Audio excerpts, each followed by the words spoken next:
up, guys? I just saw UFC San Antonio, Leon Edwards versus Rafael dos Anjos. I'm gonna give a review of the main card fights, and this was a good show, man. I thought the prelims were kind of like whatever, but in terms of the main card fights, I thought I I would say 4 out of the fights delivered. I'll talk about one of the fights I thought didn't deliver. Let's start off with the fight that started off the night, Andre Arlovski versus Ben Rothwell. I thought Andre Arlovski looked phenomenal in there. Man, did he put them fucking hands on Ben Rothwell? And I thought he fought a smarter fight than he's fought in a long time, and he did fight a lot of like really good guys. I did think he got screwed in his last fight. I forgot the guy, the Brazilian. I think was it at the. I don't know if it was at the Brazil show at 237. Oh, was it 237? It might have, yeah, the Rose. Now I forgot who he fought, but I was just thinking that guy didn't win that fight. I thought Andre won it. Then he fought Walt Harris before that. Then Tai Tuivasa before that, or he fought somebody else. Andre's fighting like a lot. So it's like it comes down to the point where he fought a lot of tough guys. He didn't look terrible. He might have got dropped a few times, but he's still high level, and he's putting these young kids in their places. Well, Ben Rothwell isn't young, but he's putting people in their places still. And he does have a win over him, and I did say that would be what changed the fight is the fact that he had that win over him. But he looked good, man, and I was really happy with his performance, man. He put the work, man. He had one of those spinning back fists, and it looked amazing, bro. It was just he just looked amazing in there.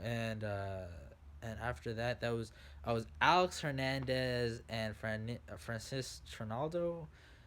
Um, yeah, these were one of the fights I thought didn't deliver. I thought Alex Hernandez actually this could have been a draw, or this you could have given it to Trinaldo. Um, they were kind of just looking at each other and fighting. I think what made Alex so good in the Benil Dariush fight and the Oven Bruin, the Canadian guy he fought in the Calgary card. I forgot. I forgot how to say his name sometimes. But he had that killer instinct where he got in front of you and tried to kill you. He did not care, and I think Donald Cerrone has maybe affected that instinct where he's more hesitant. But win is a win. Um, he got cut, but I think he knows he didn't do too well, so I think he's gonna improve from that. Next fight was a hard one for me to watch, even though I predicted this to happen. James Vick versus Dan Hooker. I he makes that same mistake. He fights guys. He puts his chin up right when he's like running away from a shot. He gets clipped, man. He got clipped against Gaethje. He got knocked out there, and he got knocked out against Dan Hooker. I didn't think this was a good matchup. Dan Hooker's a killer, and I said both of you guys have something to prove, and I think he needs to move up, man. I think the weight. I heard he cuts like 40 pounds to get. He starts from 190 to 155. Um, and if I was him, I would start low, not too high like Kevin Lee, like fighting a former champion. So it's his choice on what he wants to do with his career if he wants to retire. But I see potential, you know, like championship level potential with him. But I just knew this was a bad matchup for him, and Dan Hooker's just a killer, man. So, and I felt really bad watching it too. He lost in his hometown. Yeah, it was hard for me to watch, but it was a great knockout, man. Great knockout. Great on Dan Hooker. He's right back in the mix now. Guys in the top 10 after the Edson Barboza loss. So, he can come back. And after that, yeah, Juan Adams versus Greg Hardy. I was really impressed with Greg Hardy. And Juan Adams, I was shocked. Juan has a decent wrestling background, and he knows better than anyone. You can't just have a single leg or just have that kind of position and just let go. And he almost got bellied out too. Greg Hardy put in a beautiful wizard, and man, he showed that there's consequences if you try to take him down. This is probably the best opponent besides maybe Alan Crowder that he's faced. That he beat. Um, so I got to give him credit for this one. This was really I was surprised, man. He looked really really good in here. I didn't have no problem with the stoppage, man. He wasn't responding after dude, it felt like 20 seconds, and if he had moved, I would have been all right. They shouldn't have stopped it, but he moved right when they stopped it, and he knew better. He knew better, and I think he was just out of it. He got hit the back of the head, and just those behind the ear shots, they kill people. So I didn't have a problem with it. And man, Juan Adams was talking a lot of shit to the guy, and that's what happens. I hope Juan comes back. I'm actually really impressed. I was telling guys, I wanted to see if he didn't necessarily prove anything, but I still want to see, is Greg Hardy. I know he's athletic, but is he tough? Is he tough where he can take a shot? Is he tough when he gets knocked down? Can he come back up? I want to see that. I think he is, and I forgot how old he is. Yo, I thought yo, that was crazy. Something just moved in my house, and I thought it was like a ghost or something like that. I gotta see that. That was nuts. But going back to it, what was I gonna say? I lost my train of thought. Um, is Greg Hardy? Can he take a beating and come back, or can he, take damage and come? Does he have heart? That's basically my point. Does he have heart? And if he has that, when you have those two fundamentals in a great athlete that's a fighter, athletic and has heart, that the potential is, it's championship level potential. But I don't know how old he is, and I don't know how much time he has. He's had, how many fights has he had? He's had. Uh, this is, I think he's had 5 fights. 5 fights in the UFC like banner, including the Contender Series. I think he's on. Well, he's on a 2 fight win streak, but you know, um, I don't know. Who you give him? I want to see Derek Lewis. I think there's a story there. Derek Lewis always brings that energy. I don't think they're gonna do it because they want to protect their asset, and that's smart if they do. I don't have a problem. I don't hate Greg Hardy like everyone else does. I get it. He hit a girl, but I do understand that he's valuable in a sense where people want to see him lose.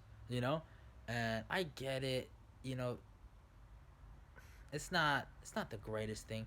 We shouldn't be giving people like this a second chance, but I like his attitude towards martial arts, man. He could have talked a lot of shit to a guy like Juan Adams who was talking shit to him, and you know what he did was he looked at him straight in the face with that anger, that beast, and said, "Yeah, I beat you."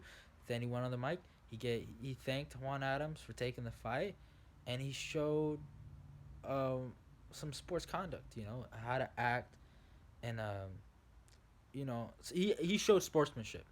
You know, so he's not. I don't know what level he is. I'm still like after the Allen Crowder, I was like, man, maybe he's just not high level. But I want to see. You know what? I want to see a rematch. Allen Crowder. I wish he didn't take the fight. I saw him get knocked out recently. I wish he didn't take that fight. Um, I hope they do a rematch, man. That's a great story. But I don't know. It depends on what they want to do with Greg Hardy and who they want to give him and how they want to push him. So, and then after that, that was Walt Harris versus Olenek, and I wasn't surprised. I wasn't surprised at all. I you know I told you guys I'm done. I'm off that Olenek train after the Alistair Overeem fight, and that guy he takes unnecessary. He dips his head when he shouldn't dip his head. Man, I saw he was dipping his head to the knee, and I don't think Alistair threw a meaningful punch at him. I have to look back at that fight, but I felt like Alistair just got the clinch and kept on kneeing him to the face, and he wasn't doing anything about it. Literally wasn't working. He's I don't know, but Olenek, he's a good fighter. I think but he's top 10 at best. He's never gonna crack the top 5. You know what I'm saying? That's his number one problem. Just the way he fights, and people like Walt Harris are hungry, young, and they want it as badly as he does. So, yeah, and he got caught with a really good shot too. So you have to put that in consideration. And then what happened after? Oh, the main event. The main event was great. I expected Leon to knock him out, but Leon, he showed us. He, in my opinion, I had Leon winning the first. I did give RDA the second, but yeah, I had Leon 4-1. I think. Yeah, man, he just outclassed him. He was just a bigger man in there, and I want to see Leon versus Jorge Masvidal. I think Leon can give Jorge a run for his money. I'm not the bigger believer in Jorge Masvidal. I thought his best performance was Darren Till. I thought the Ben Askren, he didn't really show anything. He's still, to me, I still remember him, and a lot of people have a faint memory as the decisionator. He used to have a lot of split decisions that should have went his way, but that didn't go his way. I've seen this happen, man. This exact kind of hype happen. He knocks out he knocks out Jake Ellenberger, knocks out Donald Cerrone, and he's in contention for a title, and gives it up to guys like Damian Maia, which was a split decision that I thought could have went his way. And then he fights Stephen Wonderboy Thompson, who a lot of people forgot dropped him and took him out. You know, so I think Leon has the best potential. If I was Jorge, I wouldn't fight him. I'd actually avoid him and probably fight for the title, and then see, at least get a title fight and take advantage of the hype surrounding my knockout over Ben Askren. That's what I would do personally. But Leon's a killer, man. He looked amazing in that fight. The way he transitions to elbows after going from a single leg and then just coming up and hits him, he looked amazing. His boxing looked amazing. His left hand looked amazing. Everything in that fight was just beautiful, and he's top level, man. He's proven himself to be one of the best guys in the world. So yeah, that's my kind of review of the main card. I did see Alex Krasis do his thing. I think that's his name. I didn't get to see my girl Raquel Pennington. I don't know if she won or lost. I didn't see much of the prelims because it was kind of boring. I was playing my games, but yeah, this is kind of my little review. I thought it was a great show, a lot of good finishes, and I thought we saw a new star come out of San Antonio. So, all right, see you guys.